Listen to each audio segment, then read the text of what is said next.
এবারে ট্রাইপডটা আগেকার মতন ভালো হলো না। যখনই বসাই টল টল টল টল টল টল করে, বুঝলেন? তো যাই হোক, শুভ সন্ধ্যা বন্ধুরা, কেমন আছো সবাই? এখন কিন্তু বাজে 8:30 মতন বাজে, 8:30।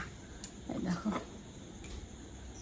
8:30, 8:30 মতন মতন নয়, 8:30টাই বাজে। এই ঘড়িটা একদম পারফেক্ট ঘড়ি, পারফেক্ট টাইম আছে। কেমন আছো সবাই? বংশাবলীর নতুন একটা ব্লগে তোমাদের সকলকে স্বাগত। বহুদিন আগে কথা প্রসঙ্গে একটা ভিডিওয় আমি বলে ফেলেছিলাম যে সিকিমে একটা হোটেলে একটা প্যারানর্মাল ঘটনা ঘটেছিল আমার সঙ্গে, আমাদের সঙ্গে। তা যাই হোক, সেই যে মুখ ফসকে বলে ফেলেছি, যারা ভুতুরে গল্প শোনার খুব ইচ্ছুক তারা নিত্যদিনই কমেন্টে কোনো না কোনো একটা কমেন্ট থাকবেই। আর যে খুব ইচ্ছুক, আমি নামটা ভুলে গেছি, কই বললে না তো, বললে না তো। তা সেই দিনটা, আজকের দিনটা এসেছে, আমি বললাম না, ভিডিওটা করেই দেওয়া যাক। তা যাই হোক, আমার সঙ্গে যারা পুরনো বন্ধু আছো তারা তো জানো যে কবে আমি সিকিম বেড়াতে গেছিলাম। তার আগে একটা কথা বলি, দেখো, যারা ভয় পাও তারা স্কিপ করে যেতে পারো ভিডিওটা। তবে সব ভূতের গল্প যে একরকম হবে এটা কিন্তু গল্প নয়। হ্যাঁ, যখনই মানে কোনো একটা ঘটনা তৈরি হয়ে যায় সেটাই তখন গল্পের আকার নেয়। যাই হোক, যারা ভূতের গল্প শুনলে একটু ভয় পাও তারা স্কিপ করে যেতে পারো। তবে হ্যাঁ, এটা কিন্তু সেই রকম ভূতের গল্প নয়, দেখলেও দেখতে পারো। যাই হোক, এটা 2024 সাল অক্টোবর, পুজোর ঠিক পরেই, মানে লক্ষ্মী পুজোর পরের দিন, লক্ষ্মী পুজো করে পুজোর পরের দিন আমরা বেরোলাম সিকিমের উদ্দেশ্যে। তা 7 দিন না 8 দিনের একটা প্রোগ্রাম ছিল। 8 দিন, হ্যাঁ 8 দিনই মনে হয়, ওরকমই হবে। 8 দিনের একটা প্রোগ্রাম ছিল, সেটা তোমরা দেখেইছো। তা আমরা দুটো ফ্যামিলি রওনা হয়ে গেলাম, বুঝলে। যথারীতি ট্রেনে উঠলাম, এনজিপিতে নামলাম। নেবে আমাদের ড্রাইভার ছিল, ড্রাইভারকে বলা ছিল, আর পুরো মানে প্যাকেজটা একজন পরিচালনা করেছিল, মানে কলকাতা থেকে পরিচালনা করছে। আমাদের রুমও দেখতে হয়নি, আমাদের যেসব ডেস্টিনেশনগুলোতে গিয়েছি সেখানে আমাদের রুমও দেখতে হয়নি, আমাদের গাড়িও খুঁজতে হয়নি, হোটেলও খুঁজতে হয়নি, কিছু করতে হয়নি, বুঝলে। আমাদের খাওয়া দাওয়া যাত্রা সবই ওনার পরিচালনাতেই হয়েছিল। তা যাই হোক, আমরা এনজিবি থেকে নেবে যথারীতি গাড়ি ধরে গেলাম প্রথম ডেস্টিনেশন সিরিংগাঁও। সিরিংগাঁও ছিল প্রথম ডেস্টিনেশন। তা দেখো, পাহাড় ঘুরেছি বাবার সঙ্গে, সেই দার্জিলিংটুকু। তা দার্জিলিংয়ে সেরকমভাবে অনুভূতি আমার হয়নি, আমাকে নাড়া দেয়নি। খুব সামান্য অনুভূতি, মানে খুব একটা আহামরি ভালো লাগেনি। তা আমি সিকিমের গল্প অনেক শুনেছিলাম, খুব ভালো জায়গা, খুব ভালো। হ্যাঁ ঠিক আছে, একটা আনন্দ, একটা উচ্ছ্বাস কাজ করছে। তা যাই হোক, প্রথম হোমস্টেতে যখন গেলাম সিরিংগাঁও, তার হোম ট্যুরটা আমি তোমাদের দিয়েছিলাম, একটা 7 মিনিটের হোম ট্যুর, মনে পড়ে? জানো, প্রথম যে হোমস্টেটা গেলাম সিরিংগাঁওয়ে, তা ঢোকার পরই মনে হচ্ছে যেন কারোর বাড়িতে ঢুকছি।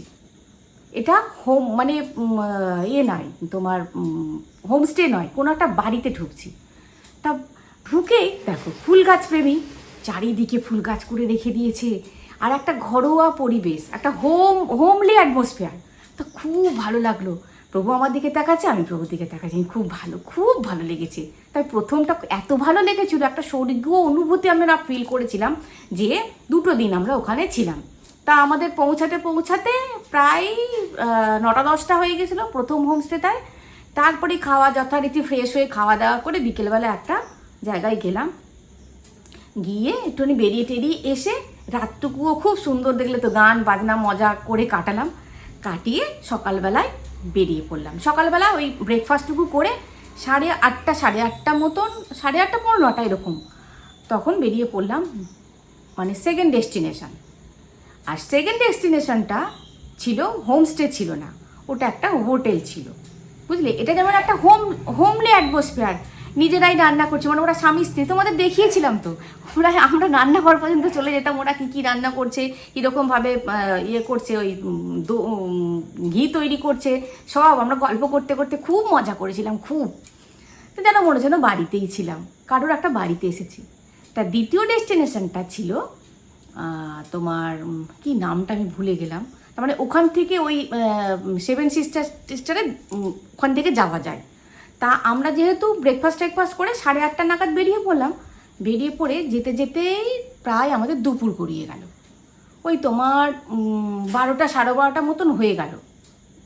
দিয়ে এবার স্নান টান করে দুপুরের খাওয়াটুকু করে তারপরে তো দেখলে ঝর্ণা টন্না দেখতে গেলাম, একটা ব্রিজের ওপর দিয়ে গেলাম। যদি মনে পড়ে তোমাদের, তোমরা হয়তো বলবো আমরা কি মনে করে বসে আছি, আমি একটু মনে করিয়ে দিচ্ছি, যদি একটু স্মৃতিচারণা করে আমরা বুঝতে পারবো আর কি, যারা আমার সঙ্গে আছো এতদিন। তা সব কিছু ঘুরে টুরে মানে সন্ধ্যা হয়ে গেল, বুঝলে তো, সন্ধ্যা মতন হয়ে গেল। তা দ্বিতীয় এই যে হোটেলটার কথা বলছি, এটা কিন্তু হোমস্টে ছিল না, এটা কিন্তু হোটেল ছিল। যথারীতি ম্যানেজারের জায়গায় বসে আছে, ঢুকেই ম্যানেজারের একটা জায়গা, তারপরেই একটা সিঁড়ি, নিচে রান্নার জায়গায়, খাওয়ার জায়গায়, আর ওপরে ছিল আমাদের ঘর। তা যখন দুপুরবেলায় এসে ঢুকলাম তখন ভালোই লাগলো, খারাপ নয়। তখন ওর মানে আলো ঝলমল, রোদ্দুর, আলো ঝলমল, ভালোই লাগলো, একদম নিট অ্যান্ড ক্লিন। ওটা যেমন একটা হোমলি অ্যাটমসফিয়ার ছিল, এটা ছিল কেমন একটা লোনলি ফিল করছিলাম যে মানে কি বলবো, বেশ বড়, ওটার থেকে বেশ বড় ছিল হোটেলটা। আর হোটেলটা যে গম করছিল অনেক টুরিস্ট ছিল তা নয়, কিন্তু ওই দুটো মনে হয় ছিল ছড়ানো ছিটানো, আওয়াজ পাওয়া যাচ্ছিল, একটা বাচ্চার আওয়াজ পাওয়া যাচ্ছিলো, এরকম ছড়ানো ছিটানো দুটো ছিল। আর আমরা দুটো ফ্যামিলি ছিলাম। তা যাই হোক, নিঝুম চুপচাপ। আর মানে আমাদের ওপরে ঘর ছিল, তার পাশে ছিল সিকিম দাদাদের ঘর, ওপরে সিঁড়ি দিয়ে ওপরে। আর মানে খুব দামি দামি মার্বেলও পাতা, সে তোমাদের আমি কি গল্প করেছি। তা আমি ঢোকার পরেই কিছু বুঝতে পারিনি, বুঝলে। তারপরে বিকেলবেলায় যখন আমরা বেড়াতে টেড়াতে গেলাম, দুপুরবেলায় খেয়ে দিয়ে একটু সময় নষ্ট করিনি, বেড়াতে টেড়াতে গেলাম। তা ওখানে গিয়ে আমার ওই অনেক দিনকার মাফলারটা, ওটা আমার কুচুমকে কিনে দিয়েছিলাম, একটা সাদা মাফলার। কুচুমকে কিনে দিয়েছিলাম। আর আমার গলা যে টনসিলের একটা ব্যথা হয় ঠান্ডাতে, তা আমি ওটা নিয়েছিলাম।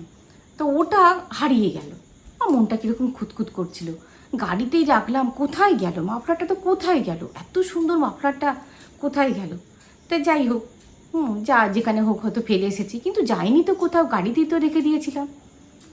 দিয়ে সন্ধ্যা হয়ে গেল, ওরা পকোড়া বানিয়েছিল, ডালের পকোড়া, নিরামিষ ডালের পকোড়া বানিয়েছিল, মুড়ি আর পকোড়া আমরা খেলাম, চা মুড়ি পকোড়া, এটা দিয়েছিল সন্ধ্যেবেলা স্ন্যাক্স হিসেবে। গল্প করতে করতে আর একবার সিকিমের দাদার আমি আর একবার চা খেলাম। চাটা খেয়ে ভাবলাম চলো উপরে যাই, আমাদের রুমেতে যাই। তা রুমেতে গেলাম। রুমেতে যাওয়ার পর প্রভু বললো না, এবার ছেড়ে টেড়ে সব ফেলি, সব ছেড়ে টেড়ে ফেললাম, গিয়ে চেঞ্জ করে একটা নাইটি পরলাম। নাইটি পরে এবার আমার আর ভালো লাগছে না, মনে হচ্ছে একটুখানি ঘরে হাত পা ছড়িয়ে বসি। আর ফোনটা তো আমার চার্জ ছিল না, আমি চার্জ দিই একটুখানি বসি। প্রভু বললো তুমি তাহলে বসো, আমি পাশে সিকিম দাদার বউ পাশের ঘরে আছে, আমি তাহলে ওদের সঙ্গে একটু গল্প করি। আনলাম যাও। দেখো আমি না কোয়ালিটি টাইম স্পেন্ড করি আমার, যখন আমি নিজের সঙ্গে আমি থাকি, আমি একা একটু থাকতে ভালো, আমি একাকিত্বটা একটু ভালো মানে উপভোগ করি। এক এক সময় না, সারাদিনের মধ্যে আমার 1 ঘন্টা যদি আমি একা থাকতে পারি, আমার সাফোকেশান হয়। এটা আমার রোগও বলতে পারো, এটা আমার বাজে অভ্যাসও বলতে পারো, আবার সুঅভ্যাসও বটে। একা তুমি যখন থাকবে, তুমি তখন নিজেকে মানে ইনোভেটিভ চিন্তাগুলো কিন্তু ওই যখন তুমি একা থাকবে তখনই আসবে। তো যাই হোক, যাও ভালোই হয়েছে, আমার বকবক করতেও ভালো লাগছে না, আর কথা শুনতেও ভালো লাগছিল না। ফোনটায় গান শুনবো ভাবলাম, ফোনে দেখলাম 6% চার্জ। অত ভিডিও টিডিও করেছে তো, ফোনে চার্জ গেছে চলে। তা ফোনে চার্জ দিয়ে এলাম, মানে ওই বেডের পাশেই ফোনে চার্জারের ইয়েটা চার্জ দিলাম। চার্জ দিয়ে বসে আছি, বসে নিজেই গান করছি, জানো, গুনগুন করে নিজেই গান করছি, ভাবছি। আর না, ফোনে চার্জটা থাকলে একটুখানি বাড়িতে ফোন করতে পারতাম, কুচুম তো গেল না, বদমাইশি করলো গেল না, মাকে কুচুমকে একটু ফোন করতে পারতাম, তাই চার্জ হয়ে যাক তারপরে ফোন করবো। একটু বসে আছি, বসি একটু। দেখো দিনের বেলায় যেই মানে, আর ঘরটা বেশ বড় ছিল, তোমরা তো দেখেছো বেশ বড় ছিল ঘরটা, একদম সোফা ছিল, বড় বড় দুটো সোফা ছিল, বড় জানলা ছিল, আর জানলার একটুখানি ফাঁক ছিল, ওই ঘরের জানলাটার একটুখানি ফাঁক ছিল। তা আমি ওই জানলার কাছটা গিয়ে দাঁড়ালাম, জানো, জানলার কাছটা গিয়ে দাঁড়াতে দেখলাম পাহাড়ের গা, বুঝতে পারছি যে একটা কোথাও একটা সরু ঝর্ণা নেমে আসছে, সেটাও বুঝতে পারছি, একটা কলকল আওয়াজ, আর পাহাড়ে একটা আমাদের যেরকম ঝিঝি পোকার একটা ডাকার বিশাল একটা আওয়াজ, কেমন একটা পোকা থাকে জানো তো, খুব পিটকেল আওয়াজ করে ওরা, সেই একটা আওয়াজ, ওই ঝিঝির করে ঝর্ণাটার আওয়াজ, ওই পোকার আওয়াজ, সব মিলে মিশে, আর ওই যে দৃশ্যটা ওই জানলার ফাঁক দিয়ে দেখছি, একদম অন্ধকার খুটখাটটা, একটা কোথাও আলো নেই। হ্যাঁ, যখন আমি একভাবে দেখছি যে তাড়াহুড়ো মাথায় তো এই জানলাটা দিয়ে ওই পারে কি আছে দেখা হলো না, কি আছে, কি থাকতে পারে ওই পারটায়, মনে হচ্ছে তো পাহাড়ের গায়ের ধারে। হ্যাঁ, এটা আমি মনে মনে ভাবছি। যখন দাঁড়িয়ে আছি, হ্যাঁ, কেমন একটা অস্বাভাবিক একটা আমার ফিল হলো, জানো তো, ঘরটার মধ্যে কেমন একটা, যেটা আমার প্রথম হোমস্টেতে, ভাবো আমি একা কতক্ষণ ছিলাম, ওরা গল্প করছিল, আমি কতক্ষণ একা ছিলাম, আমার কিচ্ছু মনে হয়নি, কিচ্ছু নাথিং। আমি বাইরের ব্যালকনিতে গিয়ে ভিডিও করেছি, ব্যালকনিতে গিয়ে নিজে নিজে গান করেছি, কত কি করেছি, ওখানেও কিন্তু একটা ব্যালকনি ছিল। দিয়ে আমি না কেমন একটা ফিল হলো, দিয়ে আমি ব্যালকনিতে চলে গেলাম, ওই রুমের ব্যালকনিটাতে চলে গেলাম। ব্যালকনিটাতে গিয়েও জানো বেশ ভালো লাগছে না, কেমন একটা অস্বাভাবিক লাগছে, জানো তো, সিক্স সেন্স একটা অন্য ইন্ডিকেট করছে, অন্য কিছু ইন্ডিকেট করছে। দেখো, সবাইকার কিন্তু সিক্স সেন্স একরকম হয় না, কেউ মনের দিক থেকে ভয় পায় যে হ্যাঁ ভয় ভয় লাগছে, একটা ভয় ভয় লাগা, আর একটা সত্যি একটা পরিবেশটা হট করে একটা চেঞ্জ হয়ে যাওয়া, একটা কেমন যেন লাগলো, জানো তো।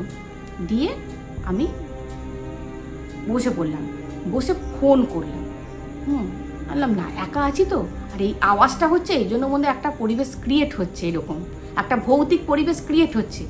দিয়ে ওদের মাকে ফোন করলাম, কুচুমকে ফোন করলাম, একটু ভিডিও কলে কথাও হলো।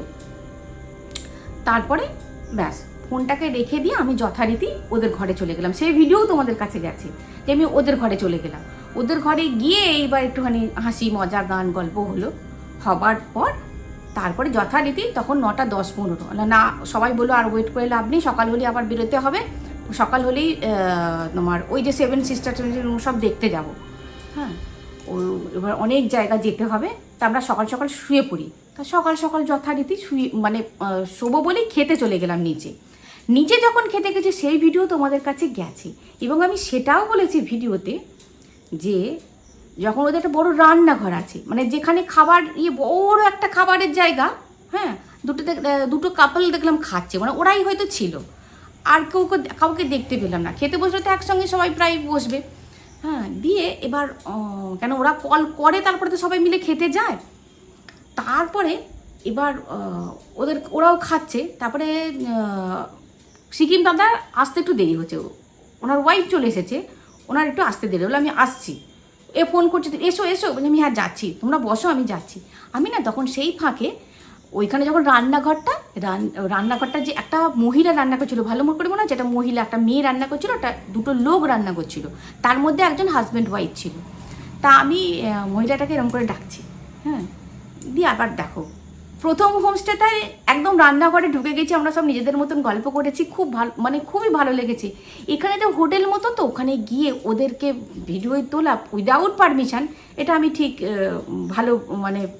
ভালো বুঝলাম না, করলাম না। আর আমি মানে মেয়েও বলতে পারো, বউও বলতে পারো, অল্প বয়সী, হ্যাঁ, ওই কত হবে 30-32 বছর বয়স হবে, 30 বছর না 27-28 বছর বয়স হবে মেয়েটা। দিয়ে এবার আমি এরকম করে ডাকছি, হ্যাঁ, এলো। আমি বলছি তোমরা এখানে রান্না করো? বলছে হ্যাঁ। আমি তোমাদের বাড়ি কোথায়? বলছি আমাদের বাড়ি মিদনাপুর। আমার নাম আচ্ছা। আমি কতদিন এখানে এসেছো? বলছে আমার বর এসেছে এখানে 14 বছর, আমি এসেছি এখানে 5-6 বছর মতন, আমি এসেছি আমার ছেলেটাকে ভর্তি করে দিয়ে 5-এ ভর্তি করে দিয়ে তারপরে আমি এখানে এসেছি। আলাম আচ্ছা, তার মানে কত অল্প বয়সে মেয়েটার বিয়ে হয়েছে। আমি তাহলে তোমার অনেক অল্প বয়সে বিয়ে হয়েছে।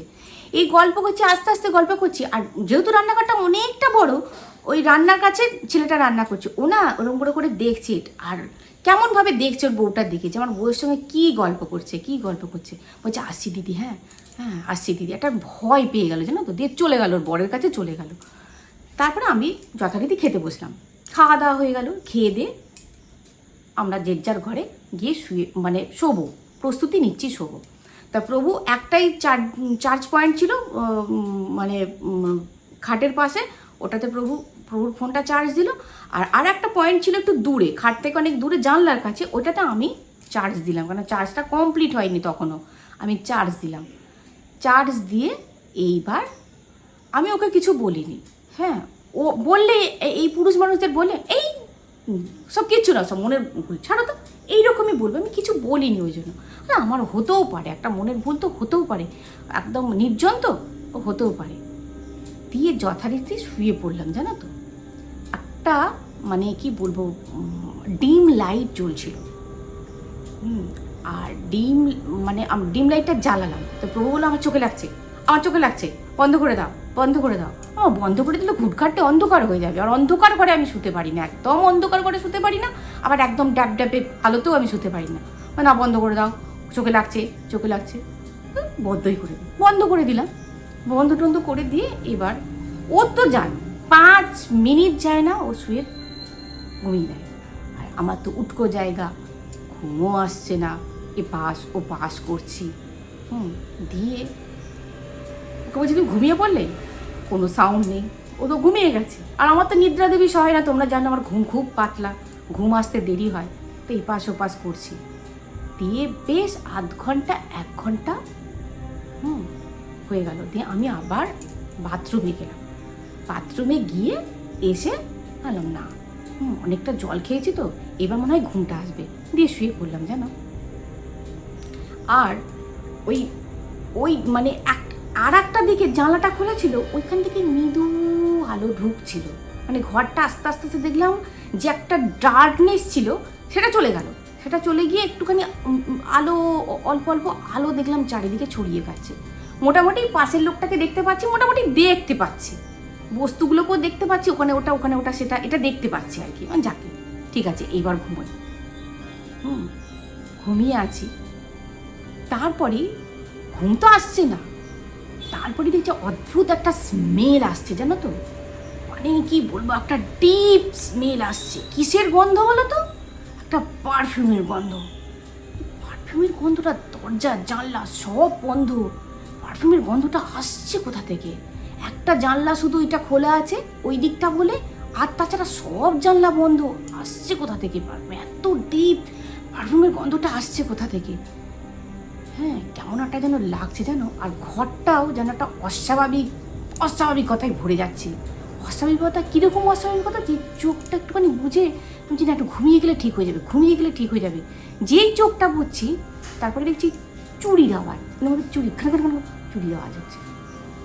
চুরি দেওয়া তেমন এরকম ধরনের পোকা আছে মনে হয়, মানে মনকে যেভাবে পজিটিভলি বোঝানো যায় বোঝাচ্ছি। চুরির আওয়াজ, এটা তো চুরির, মেয়েরা দেখো চুরির আওয়াজ ভালোভাবে বুঝতে পারে, চুরির আওয়াজ। তারপরে একটা এরকম একটা দীর্ঘ নিঃশ্বাসের আওয়াজ। আমি বলছি ও কি নিঃশ্বাস ফেললো? না, হতিনভাবে নিঃশ্বাস ফেললো, মুখটা তো ওই দিকে, নিঃশ্বাসটা পাবো না আমি এদিকে, এ তো বেগতিক। তারপরে আমি বসে পড়লাম জানো, একদম সোজা হয়ে বসে পড়লাম। বসে পড়ার পর দেখছি মানে পর্দাটা যেটা আছে, পাশাপাশি দুটো জানলা, দুটো পর্দা, হাওয়া দিলে দুটোই সমানভাবে আন্দোলিত হবে, কিন্তু একটা পর্দা এরকমভাবে আন্দোলিত হয়ে যাবে। আমার না দেখেই, হ্যাঁ, আমার সবসময় একটা, আমি কী করবো, এমনি ঠান্ডার দেশ ওখানে, আমি কি করেছি বলো তো, আমি কি করে বলো তো, একটা ইয়ে নিই, একটা ছোটো বেড কভার নিই, আমি যেখানেই যাই না কেন, ছোটো বেড কভারটা সারা মুখে এরকমভাবে চাপা দিয়ে আবার শুয়ে পড়েছি। ভালো করে দেখছি যে দুটোই তো নড়বে, এটা একটা নড়বে কেন? আবার ভাবছি না, ওইটা হয়তো নড়ার অপশান নেই, ওটার হয়তো আমরা তো ভালোভাবে দেখিনি, ওটা হয়তো ওদিকে গার্ড আছে ওই জন্য নড়তে পারছে না, এরকমভাবে মনকে বোঝাচ্ছি। না, এটা বন্ধ হয়ে গেল। তারপরে দেখছি যেটা নড়ছিল না সেটা নড়ছে, না এটা তো বেগতিক, ওকে তুলছি। আমি বলছি তুমি ঘুমিয়ে পড়েছো? যে তুমি কি ভেবেছো বলো তো, তো ঘুমোনোর সময় মানুষ ঘুমোবে না তো কী করবে, চুপচাপ ঘুমোও তো। খ্যাই খ্যাই করে উঠলো। আমি আর কিছু বলতে পারলাম না জানো তো, যে শরীর পরি যদি খারাপ হয় তখন তোমার জন্য শরীর খারাপ হয়েছে, তুমি জ্বালিয়েছো রাত্রিবেলা, ওই জন্য শরীর খারাপ হয়েছে। আমি কিছু বললাম না, চুপচাপ শুয়ে আছি। মানে কি বলবো তোমরা ভাবতে পারবে না। দেখো, একটা অশুভ জিনিস এলে কি একটা কি গন্ধ বেরোয় বলো তো, একটা অন্য রকমের একটা আষ্টে গন্ধ বা অন্য একটা গন্ধ, বিটকেল গন্ধ, একটা অন্য গন্ধ, কিন্তু পারফিউমের গন্ধ। আর ওই পারফিউম, আমি এমনি পারফিউম আমি খুব একটা নই, খুব একটা অতটা আমার সেন্স নেই, কিন্তু ওই পারফিউমের গন্ধটা আমি কোনোদিন আমি শুকিনি। নতুন একটা পারফিউমের গন্ধ, আর খুব উগ্র গন্ধটা, পারফিউমের গন্ধটা পুরো ভরে গেল। আমি ওকে বলছি, শোনো না, তুমি কোনো সুন্দর গন্ধ পাচ্ছ? বলছে, তুমি কি স্বপ্ন দেখছো, ফুল বাগানে ঢুকেছো? চুপচাপ শো, এখানে কোথায় গন্ধ পাবে? না, কোনো সুন্দর গন্ধ পাচ্ছ? বলে, না, গন্ধ পাইনি। আমি এখন চোখ বুজে আছি, আমি শুধু নিঃশ্বাস নিচ্ছি, আমাকে ঘুমোতে দাও, আমার কিন্তু শরীরটা খারাপ লাগছে বলে আমি আর ওকে একদম জ্বালাইনি। তুই চুপচাপ শুয়ে পড়লাম। জানো, শোয়ার পর বললাম, না, এইবার একটু ঘুমোতেই হবে, নাহলে আমার শরীর খারাপ হয়ে যাবে। ঘুমানোর চেষ্টা করছি, কিন্তু ঘুম তো আসছে না।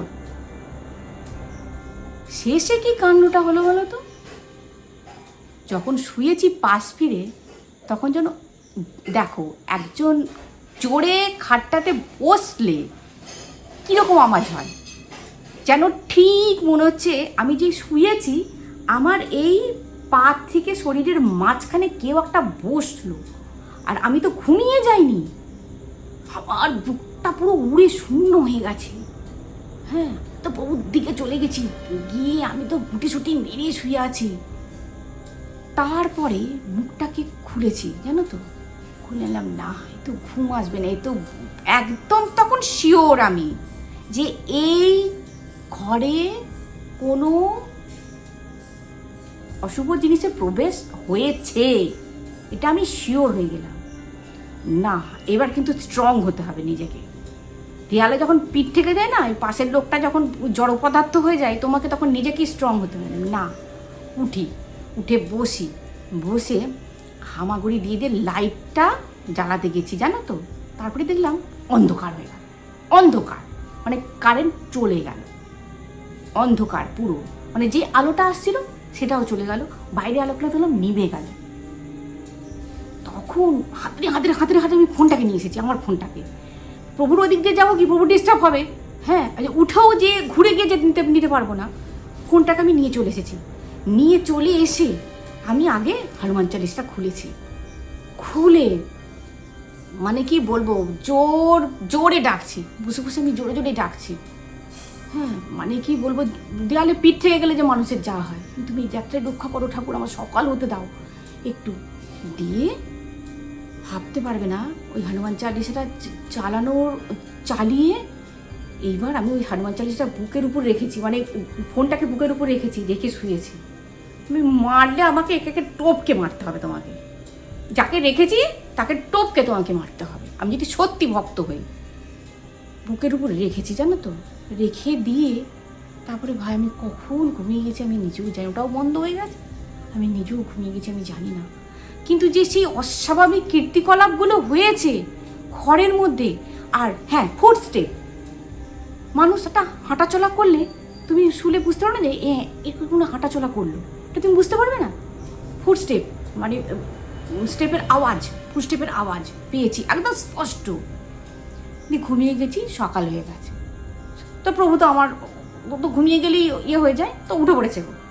কখন উঠে ওর ওয়াশরুম সারা হয়ে গেছে, সব কিছু হয়ে গেছে, আমাকে বলছে, ওঠো, এবার তো যেতে হবে, হ্যাঁ, এবার রেডি হও, স্নান টান করে নাও। আমি চোখ খুলেছি, বলছে, তুমি বুকে ফোনটাকে নিয়ে শুয়েছিলে কেন? আমার না, আমি ভুলে গেছিলাম। তারপরে মনে পড়ে গেল, বললাম না, আর এর পুনরাবৃত্তি এখানে আর করবো না, সময়ও নষ্ট আর আমার এনার্জিটাও নষ্ট হবে। আমি আস্তে আস্তে উঠে আমি ফ্রেশ হয়ে নিচে গেলাম, চাটা খেয়ে ওরা বললো আর একটুখানি বাকি আছে, ব্রেকফাস্টটা আপনাদের রেডি হয়ে যাবে। তা ব্রেকফাস্ট করলাম, আর আমাকে সিকিম দাদা বলছে, শ্রাবণী, তোমার কি মনটা খারাপ? আমি বললাম, না, মনটা খারাপ নয়, আসলে একটা জায়গা থেকে আর একটা জায়গায় এসেছি তো, ওই জন্য ঠিকঠাক ঘুম হয়নি রাত্রে। আমি আর ওই জায়গাতে কিছু বলিনি, কিন্তু আমার কৌতূহল তো আমি রাখতে পারছি না। আমি ওই ওই প্রথম হোমস্টেতে ওদের দরকার পড়েনি, কারণ ওদের নিজেদেরই হোমস্টে, ওরা স্বামী স্ত্রী, ওরা নিজেরাই কাজ বাজ করেছে, কোনো ম্যানেজার নেই, কিছু নেই, কোনো কাজের লোক ছিল না, আমি কেউ দেখতে পাইনি। কিন্তু এখানে এই মেয়েটাকে মেদিনীপুরের মানে আমাদের আমাদের ওখানকার মেয়ে, আমার একটুখানি ইয়েই হলো জানো তো, আমি মেয়েটাকে 100 টাকা হাতে দিলাম, আমি আসছি ভাই, হ্যাঁ, বলছে খুব ভালো লাগলো, খুব ভালো লাগলো, আমাদের ওখানকার লোক এলে আমারও খুব ভালো লাগে। আমি ওকে হাতটাকে টেনে নিয়ে নিলাম, কেন ওর বরটা না ওকে সবসময় একটা নজরে নজরে রাখছে, আমি বেশ বুঝতে পারছি। টেনে নিয়ে এসে বললাম, আমি একটা কথা বলবে? বলছি কি? বললাম দেখো, এখানে একটা কিছু আছে এই হোটেলে, সত্যি কথা বলো, আমরা ছেড়ে চলে যাচ্ছি। বলছে দিদি বদনাম করে যাবেন না তো? বললাম না, অনেক দিন পর হয়তো কোনো কথা প্রসঙ্গে তুলব, কিন্তু আমি তোমার হোটেলের ফোন নাম্বারও দেবো না, তোমাদের কোনো বদনামও করবো না, কারণ আমি বিজনেস, আমি কারো উপকার না করতে পারি, কোনো ক্ষতি আমি করব না, তুমি নিশ্চিন্তে বলতে পারো। বলছে দিদি এই যে পাশের যে বাড়িটা দেখছো? বললাম হ্যাঁ, পাশে একটা ছোট্ট মতন বাড়ি আছে, খুব সুন্দর একটা ছোট্ট মতন একটা বাড়ি আছে, ফুল গাছ দিয়ে সাজানো, প্রথম হোমস্টের মতো। প্রথম হোমস্টেটা বড় ছিল, ওটা ছোট্ট মতন। বলছে ওই বাড়ির মালিক, এই হোটেলের মালিক, ওইটা ওর বাড়ি, এখানে থাকেন না, এলে এখানে থাকেন। তা ওর একটা তোমার 21 বছরের মেয়ে ছিল, তা মেয়েটা খুব পড়াশোনাতেও ভালো ছিল, দেখতে অপরূপ সুন্দরী ছিল। তা মেয়েটা সুইসাইড করে। তা মেয়েটা খুব পারফিউম মাখতে ভালোবাসতো জানো তো। আর এই হোটেলটাতে আমি এসে, আমার বর এসেছে 14 বছর, তা আমি এসে, আমার বর প্রথমে বলেনি যদি আমি ভয় পাই, কিন্তু আমি বুঝতে পেরেছি ওই মেয়েটি ঘটনাক্রমে সুইসাইড করে। দিদি ওর আত্মা কিন্তু এই হোটেলে ঘোরে, কিন্তু তুমি বিশ্বাস করো, এত ভালো মেয়ে। আর এই ঘটনাটা ঘটেছে 7-8 বছর আগে। আর 7-8 বছর আগে মেয়েটার সঙ্গে আমার অনেক কথা হয়েছিল। মেয়েটা এখানে হোটেলটায় আসতো, ঘুরতো, ওর বাবার সঙ্গে এদিক ওদিক ঘুরতো, কথা বলতো, আমাদের সঙ্গে কথা বলতো। আমার বর বলে মেয়েটার মতন ভালো মেয়ে আর হয় না, এত হাসি খুশি, এত ভালো মেয়ে হয় না দিদি।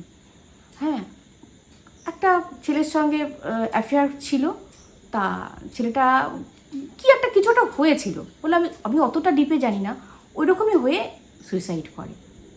তা সুইসাইড আমি এখানেই করেছিল কি এই হোমস্টেটাই করেছিল? বলছে না, এদের আর একটা প্রপার্টি আছে 1/2 কিলোমিটার পরে, আর একটা প্রপার্টি আছে, ওইখানে মেয়েটি সুইসাইড করে। তা ওর আঁটটা কিন্তু এইখানেই আসে। আর ওই পারফিউম আমার বর বলেছিল এই পারফিউমও ও ব্যবহার করতো। তবে ও কোনো দিন কারোর ক্ষতি করেনি দিদি, ওর আত্মা শান্তি পায়নি, কোনো দিন কারোর ক্ষতি করেনি, কোনো দিন কিচ্ছু করেনি। হ্যাঁ, যে হোটেলের যে একটা অশুভ ঘুরলে যে হোটেলের ইনকাম কমে যাবে, খরিদ্দার কমে যাবে, তাও নয়।